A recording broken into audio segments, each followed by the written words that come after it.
अस्त्र की शक्ति नहीं, धर्म की शक्ति चलती है। अस्त्र चाहे कोई भी हो, महाराज के तप और त्याग के कारण हर अस्त्र की शक्ति 100 गुना बढ़ जाती है।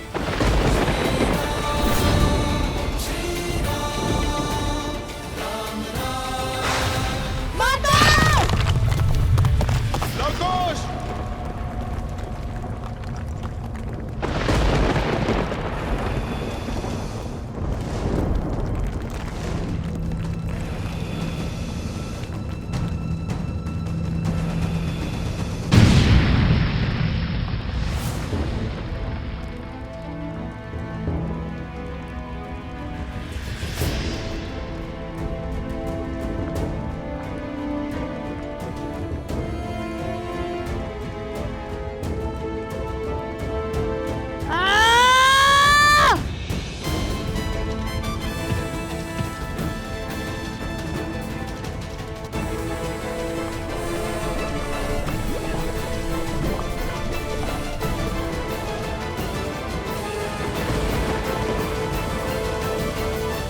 प्रभु आप रुक जाइए, मत कीजिए ये अनर्थ। मेरे पास रुकने का कोई कारण नहीं है हनुमान।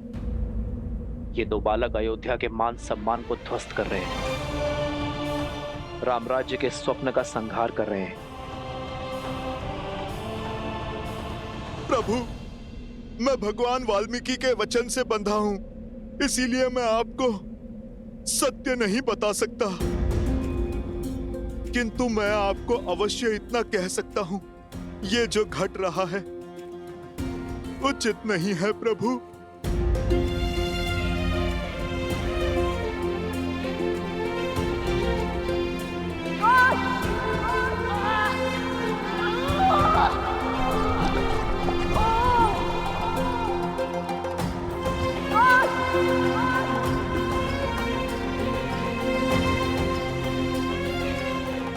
तुम ठीक कह रहे हो हनुमान, जो हो रहा है उचित नहीं हो रहा है, किंतु मैंने लवकुश को अनेकों अवसर दिए। मैं नहीं जानता भविष्य के गर्भ में क्या छुपा है। मैं नहीं जानता कि लवकुश के भाग्य में जीवन है या मृत्यु, किंतु ये इनके स्वयं के कर्म है, जिसका फल उन्हें भोगना ही होगा।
कुछ कीजिए भैया, अन्यथा हमारा एकमात्र सेवक भी स्वाहा हो जाएगा।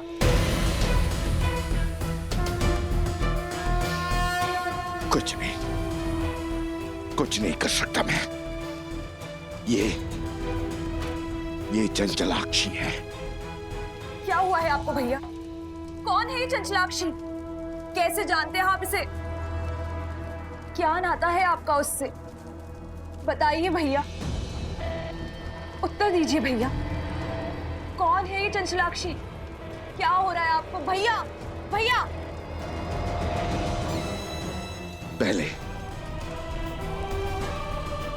पहले बानासुर को बचाना होगा। यदि सीता को मेरा सत्य पता चला तो वो मेरी मृत्यु का भेद भी जान जाएगी।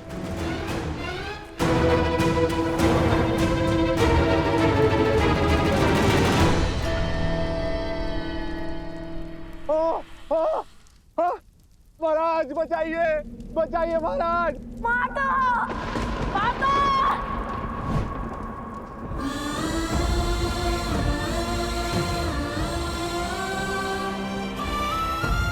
ये सब लवकुश, लवकुश, लवकुश, कहाँ हो तुम? कहाँ है लवकुश? लवकुश!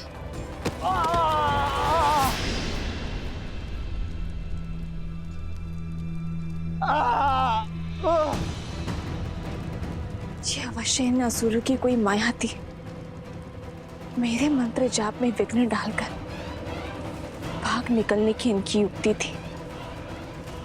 ये मेरे पुत्रों का स्वर नहीं था।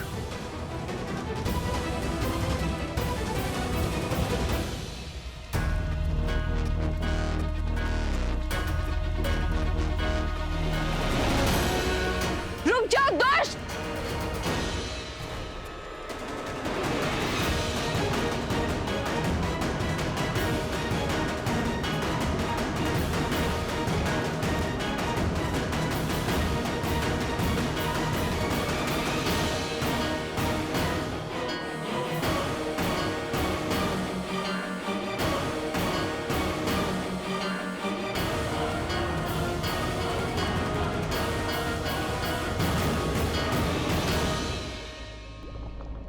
संभाल कर कुश, ये पत्थर तो खिसक रहे हैं। हमें इस पास से बाहर निकलने का कोई न कोई मार्ग ढूंढना होगा। हमें माता का नाम लेकर अपने जीवन को दांव पर लगाकर ना ये अंतिम बार करना होगा। जीवन को बचाने का प्रयास करना होगा। और यदि ये लावा हम पर गिरा या पत्थर निकले तो हमारी मृत्यु निश्चित है।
अद्भुत!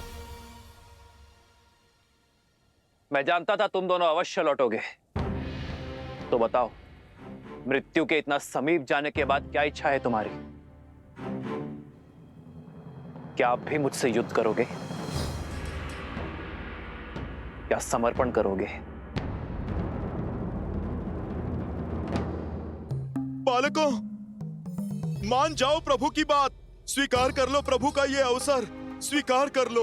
जब श्री राम और राजानुज लक्ष्मण को अहिरावण उठाकर ले गया था, जब आपको कोई मार्ग नहीं सूझ रहा था, तब क्या आपने पीछे हटने का विचार किया था? जब मेघनाथ ने लक्ष्मण जी को घायल किया था, तब आपने पीछे हटने का सोचा था?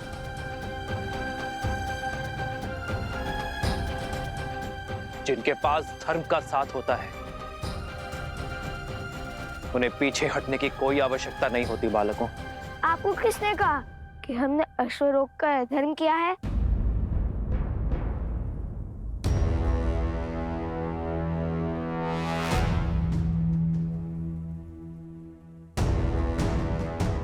ये अश्वमेध का अश्व है, जो धर्मात्मा महाराज कौशल नरेश अयोध्यापति श्री राम की संपत्ति है और मर्यादा और धर्म की गति का प्रतीक है। जिसने भी इसे रोकने का साहस किया और अयोध्या की चतुरांगिनी सेना से युद्ध को आमंत्रण करेगा। हमने तो केवल ये चुनौती स्वीकारी है।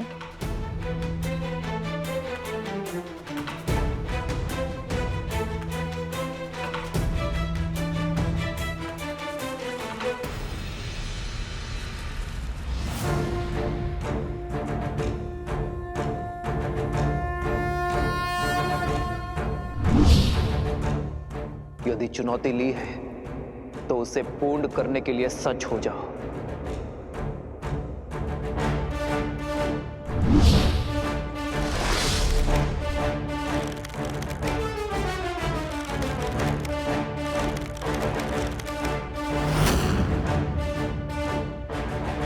सावधान!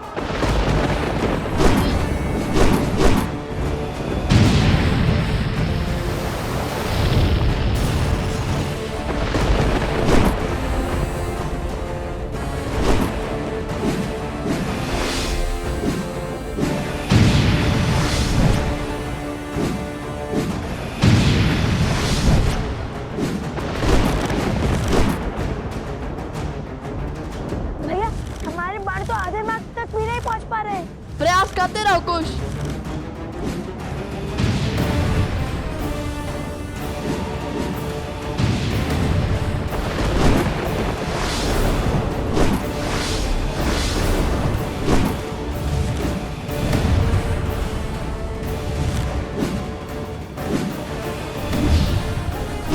भैया उनके माथे पर तो श्वेत तक भी नहीं उभर रहे और यहाँ हम मन और संबल हारते जाते हैं। शब्द नहीं, हाथ तक चलाओ कुश।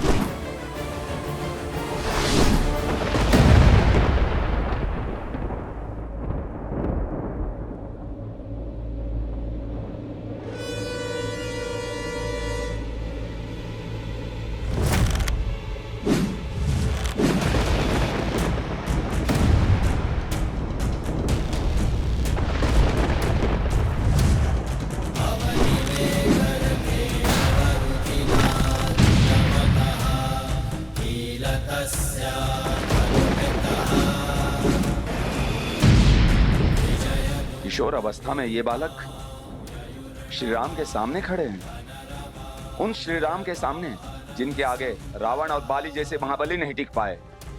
लगता है जैसे श्री राम के समक्ष साक्षात श्री राम खड़े हैं। ये विद्या के धनी अवश्य हैं, किंतु विद्या का उपयोग अधर्म के लिए कर रहे हैं। ये विद्या राष्ट्र की भलाई, देश के विकास के काम आनी चाहिए थी, किंतु उन्होंने बुराई का पथ चुना है। और बुराई चाहे जितनी बलशाली हो, अंत में हारती ही है।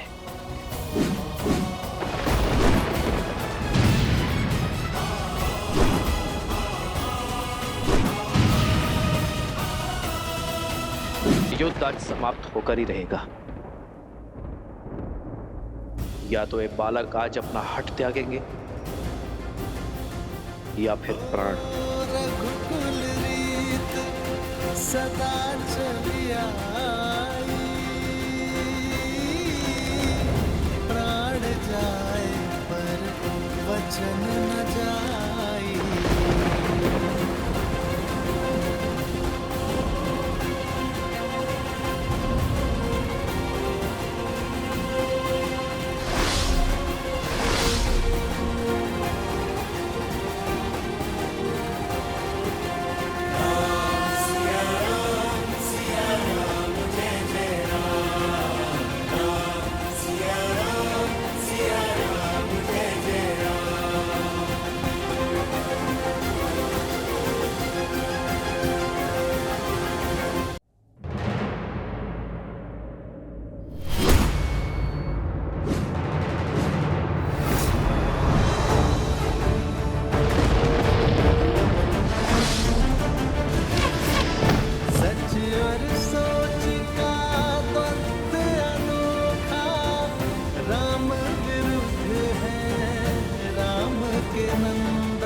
हे महादेव, इस महाविनाश को रोकने का आप मुझे मार्ग दिखाइए। मेरे प्रभु और उनके वंशजों को इस अनर्थ से बचाइए महादेव।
लगता है भाग्य तुम्हारे साथ है बालकों, क्योंकि सूर्यास्त के पश्चात चलाया एक भी बाण रघुकुल में युद्ध नियम के विरुद्ध होता है। आज एक सूर्यवंशी के विरुद्ध तुम्हारी ढाल साक्षात सूर्यदेव बनकर आए हैं। नियति तुम्हें अंतिम अवसर दे रही है बालकों। जाओ, जाकर अपनी माता को सत्य बताओ। यदि कल सूर्योदय होने पर तुम दोनों के हाथों में धनुष दिखे तो उसी क्षण हट और हटी दोनों का अंत कर दूंगा।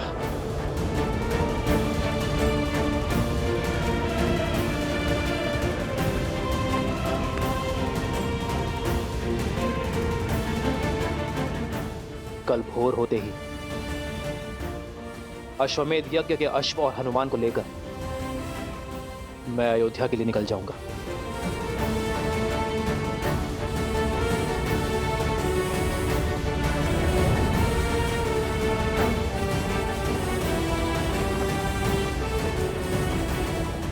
जाओ और जाकर हर भूल के लिए अपनी माता से क्षमा मांगो।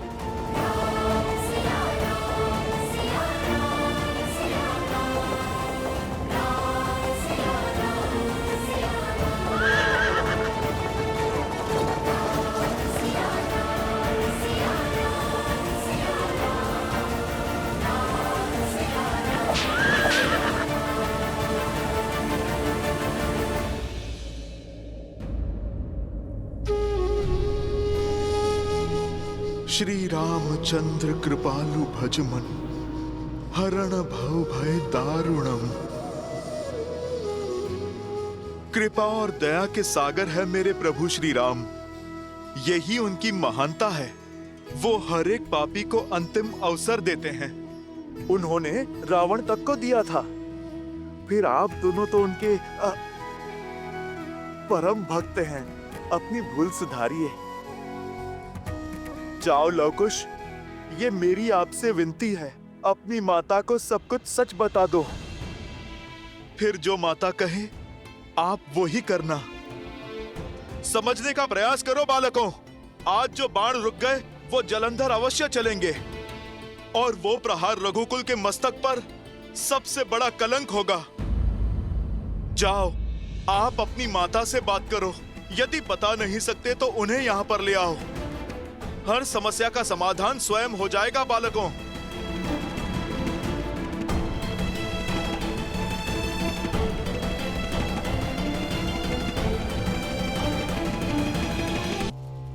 आपने बानासुर को बचा लिया, परंतु आप स्वयं किस माया में फंसे जा रहे हैं भैया?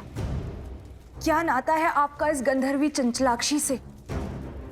और सीता के पीछे आपको वो क्यों दिखाई दे रही है? मुझे तो कुछ नहीं दिखाई दे रहा है। ये घटना संकेत है शुभनखा, उस श्राप का। कहीं वो सीता उस श्राप को पूर्ण करने का माध्यम तो नहीं, जो श्राप मुझे गंधर्वी चंचलाक्षी ने दिया था। पहेलियां मत बुझाइए भैया, मुझे स्पष्ट रूप से बताइए कि किस श्राप की बात कर रहे हैं आप? मैंने अनेक वर्षों तक ब्रह्मदेव का तप करके उनसे अजर अमर होने का वरदान प्राप्त किया था। ये आशीष पाया था कि मुझे केवल स्त्री ही मार सकती है। मैं समझ गया था कि इस वर में अवश्य कोई छल छुपा हुआ है, इसलिए मैंने एक और वरदान मांग लिया कि मेरे सहस्त्र शिशु में सहस्त्र गुना कूटनीति और चालाकी भरी होगी। उसके बाद मैंने कई राज्यों पर अपना आधिपत्य स्थापित किया, परंतु मैं दशानंद रावण की तरह दिग्विजय नहीं बनना चाहता था। मुझे बहुत अधिक की नहीं, केवल थोड़े की ही अभिलाषा थी। तो मैंने अपने अधीन में कुछ ही राज्य किए।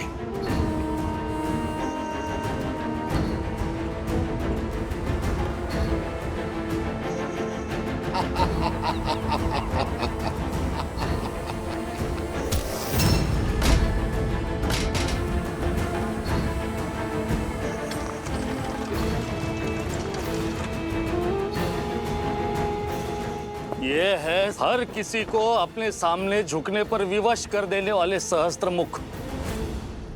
मैं अपना राज्य इन्हें सौंपता हूं। आज से यहाँ की हर वस्तु हमारी है। जाओ, हर रत्न, हर आभूषण, हर मूल्यवान वस्तु ले आओ हमारे समक्ष।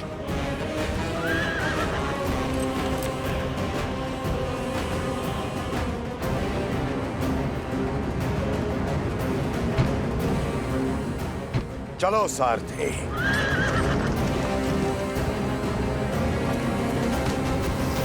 छोड़ो मुझे। छोड़ दीजिए, क्या कर रहे हैं? छोड़ दीजिए। हर अनमोल वस्तु लेकर मैं उस राज्य से निकल ही रहा था कि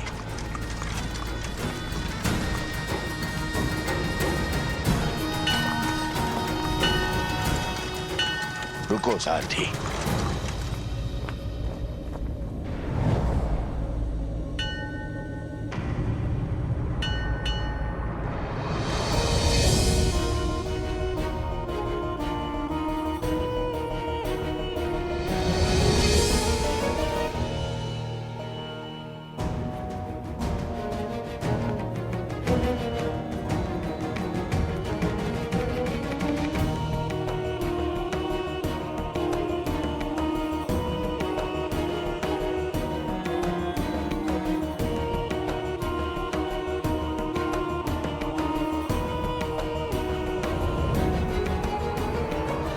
अद्भुत, अनुपम, ये तो संसार का वो धन है, वो ऐश्वर्य है जिसे मेरे पास होना ही चाहिए।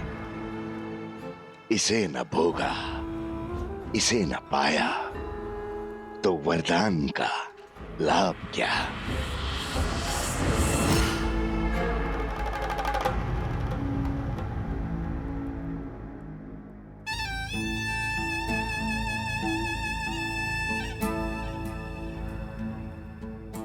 तप के लिए बहुत अनुचित स्थान चुना है सुंदरी।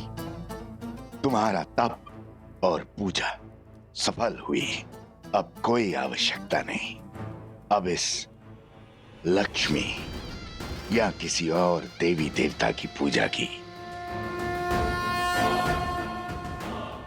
अब तुम मेरी हो। अब और लक्ष्मी और वैभव की आवश्यकता कहां। तुम्हें संसार का हर सुख दूंगा मैं, हर मनोकामना पूर्ण करूंगा।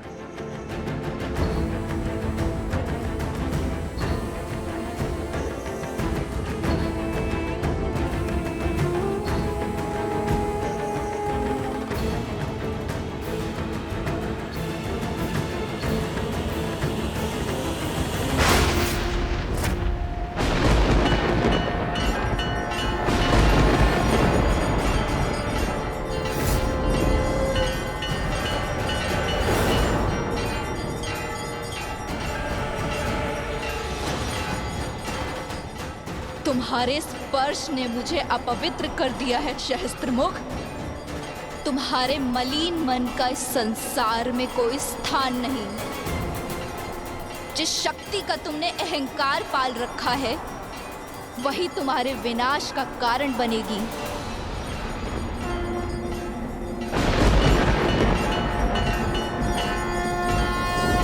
विनाश और मेरा ब्रह्मा का वरदान प्राप्त है मुझे। कौन मारेगा मुझे?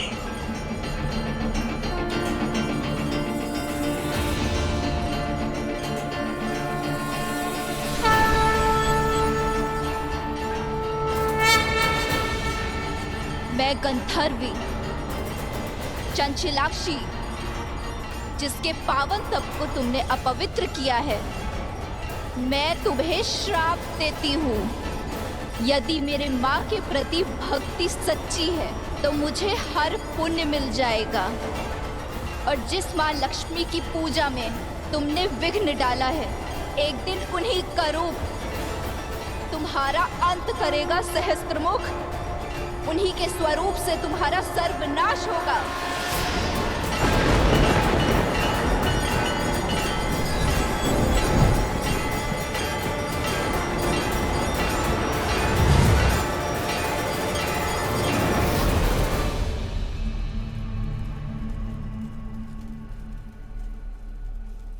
ये वही है जिसके बारे में चंचलाक्षी ने कहा था, मेरा अंत है ये। संसार को भ्रम के जाल में फंसाने वाले मेरे भैया आज स्वयं एक भ्रम से भयभीत हो रहे हैं। शांत हो जाइए भैया, ये वो नहीं है जो। ये वही है, ये वही है, और भय भ्रम से नहीं, श्राप से है मुझे। उसने कहा था कि लक्ष्मी धरती पे जन्म लेगी, और फिर वो लक्ष्मी में समा गई थी। कहीं संसार का संदेह सत्य तो नहीं? कहीं सीता लक्ष्मी का रूप तो नहीं?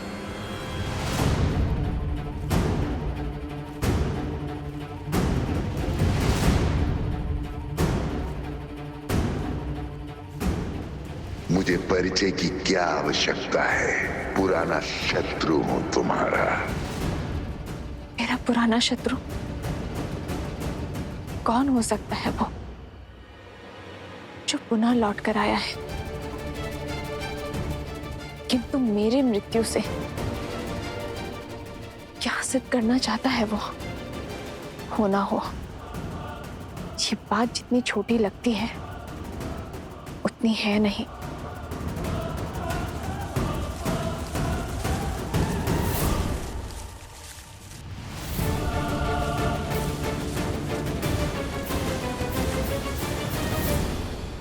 रावण के कानों में भी यही बात पड़ी थी ना। सबने कहा था ना कि राम विष्णु है, नर रूप में नारायण है, कहीं लक्ष्मी स्वरूपा सीता मेरे अंत का कारण तो नहीं।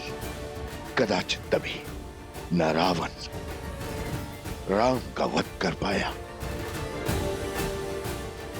और न ही सीता का स्पर्श। भैया, बल के पर्याय सहस्त्रमुख रावण हैं आप। यदि आप निर्बल हो जाएंगे तो हमारे कुल की शक्ति कौन बनेगा?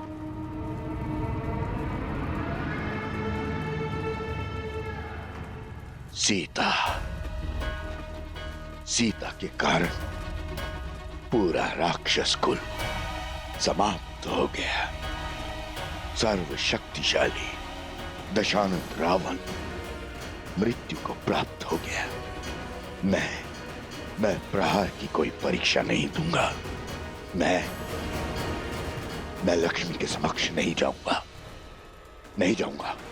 नारायण, श्री लक्ष्मी, विष्णु, ये सब ढोंग है भैया।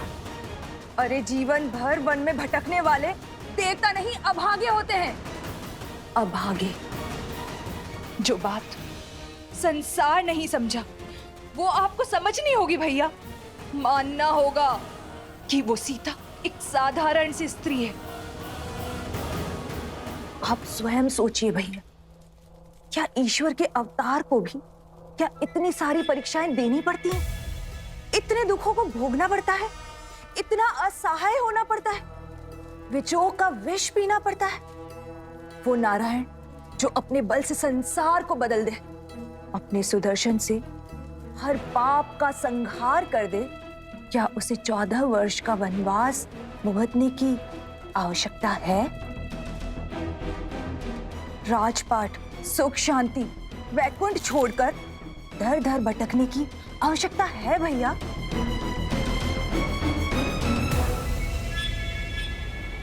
और जिसे आप लक्ष्मी समझ रहे हैं, जिसके भय से थर थर कांप रहे हैं, वो पूरे 1 वर्ष तक हमारे भैया की बंदी रही। यदि वो लक्ष्मी का रूप होती तो क्षण भर में तो लंका से अंतर्ध्यान हो जाती और 1 वार से दशानन की हट को तोड़ देती। ब्रह्म को बल पर हावी मत होने दीजिए भैया, तनिक सोचिए। तो फिर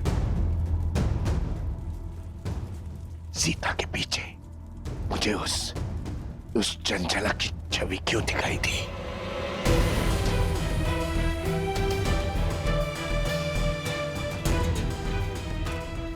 जब मन में संदेह होता है तो भूतकाल आंखों के सामने स्वरूप लेता है। ये सब विचारों का खेल है भैया, और कुछ भी नहीं। इस अनर्थ का अर्थ खोजना बंद कीजिए भैया, और प्रहार का नाद आरंभ कीजिए भैया।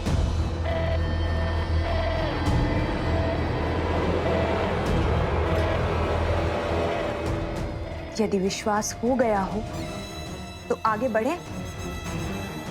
हमारा अगला दांव शीघ्र, अति शीघ्र चलना होगा हमें भैया।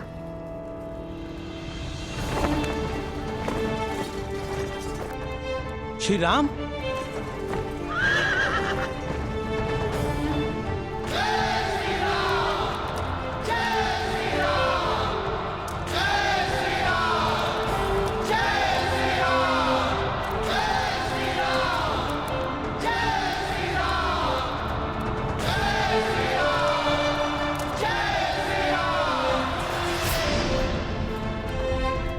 मैं आप सभी के भावों को समझता हूं, किंतु सर्वप्रथम मैं अपने भाइयों और मित्रों से मिलना चाहता हूं। कहां है वो?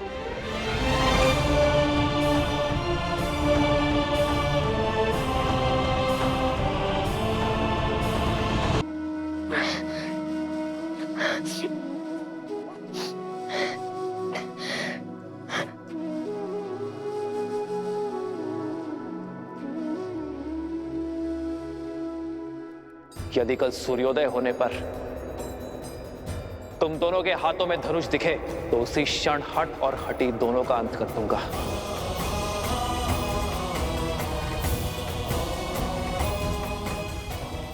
कल भोर होते ही अश्वमेध यज्ञ के अश्व और हनुमान को लेकर मैं अयोध्या के लिए निकल जाऊंगा। भैया, अब क्या होगा? रामायण कैसे संपूर्ण होगी? अब तो हम हार गए श्री राम से। हमें अश्व लौटाना ही होगा। अश्वमेध यज्ञ संपूर्ण होने का अर्थ है हमारी प्रतिज्ञा पूर्ण रहना। वो प्रतिज्ञा जो हमने देवी सीता और श्री राम को साथ मिलवाने के लिए ली थी। यदि सिया राम ही साथ नहीं आएंगे तो राम राज्य कैसे आएगा? नए कुश, युद्ध अभिशेष है और हार जीत का निर्णय भी। आज जो भी हुआ वो अकल्पनीय है, इतिहास का भाग बन चुका। हमने श्री राम का सामना किया, उनकी शक्ति और उनकी आभा को ललकारा। कि जानते हुए भी हम पीछे नहीं हटे कि हमारे समक्ष रावण का संहार करने वाले श्री राम खड़े हैं। तुम ही बताओ, ऐसे शूरवीर कैसे हार सकते हैं? हमने आधा युद्ध जीत लिया है कुश। आज उनका केवल एक दांव उचित पड़ा है। स्मरण रहे, माता कहती है, धैर्यम सर्वत्र साधनम। भाग्य भी साथ साधने वालों का साथ देता है। कल हम पुनः श्री राम के समक्ष जाकर उनका सामना करेंगे।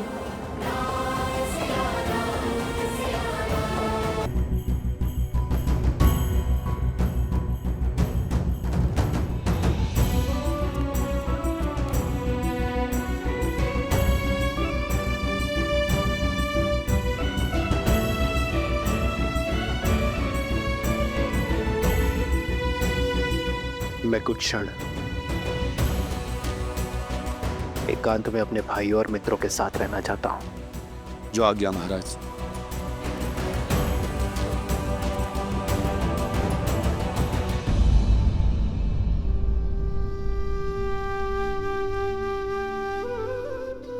लक्ष्मण, लक्ष्मण उठो। स्मरण रहे लक्ष्मण कि उन बालकों को कोई हानि नहीं होनी चाहिए। बालकों को हानि पहुंचाकर अयोध्या की सेना केवल लज्जित ही होगी। जो आज्ञा भैया। मेरे कथन का मान रखने के लिए तुमने अपने प्राण संकट में डाल दिए लक्ष्मण। उनका रक्त ना बहे इसलिए अपनी सुध खो बैठे।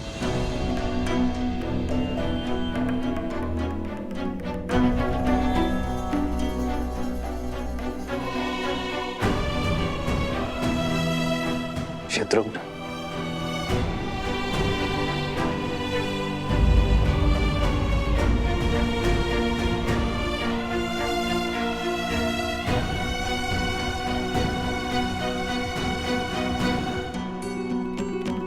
जय श्री राम।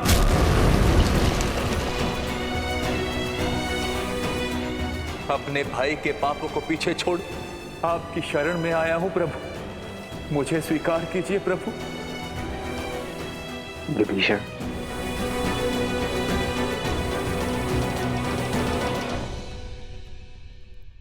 मैं महाराज दशरथ का पुत्र ये प्रण लेता हूं कि अपने मित्र सुग्रीव को उसका राज, उसकी पत्नी और उसका सम्मान अवश्य लौटाऊंगा।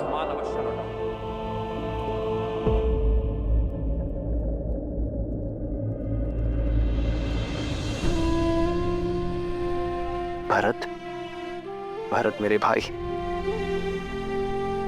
उठो भरत, तुम्हारे राम भैया आए हैं। जाओ भरत, बिना किसी बंधन के जाओ। चाहे अब उन 2 बालकों को जो दंड देना पड़े दो और अयोध्या का अश्वमेध यज्ञ पूर्ण करवाओ। माता कहती है धैर्यम सर्वत्र साधनम। भाग्य भी साथ साधने वालों का साथ देता है। कल हम पुनः श्री राम के समक्ष जाकर उनका सामना करेंगे। किंतु सत्य तो ये भी है ना भैया, यदि आज सूर्यास्त नहीं हुआ होता तो हम जीवित नहीं होते। नहीं भैया, मैं भयभीत नहीं हूँ। मृत्यु का भय नहीं है मुझे। मैं तो केवल ये बात सोचकर व्यथित हूँ कि यदि आज हमें कुछ हो जाता तो माता का क्या होता। उन्होंने अपना पूरा जीवन अकेले बिता दिया, हमारे होने के आभास के साथ निकाल दिया। किंतु शेष जीवन किसके सहारे बिताती।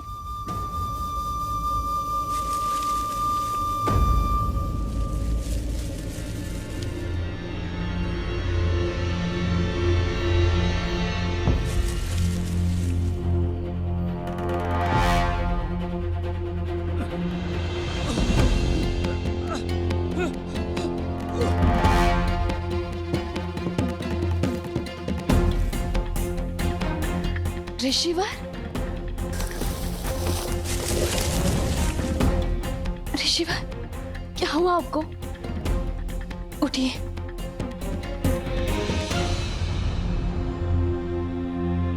हे देवी, सहायता कीजिए। कुछ असुरों ने हमारे आश्रम में घुसकर हमारे सभी साधु संतों को बंधक बना लिया है, और जब मैं भागने लगा तो मुझ पर प्रहार कर दिया और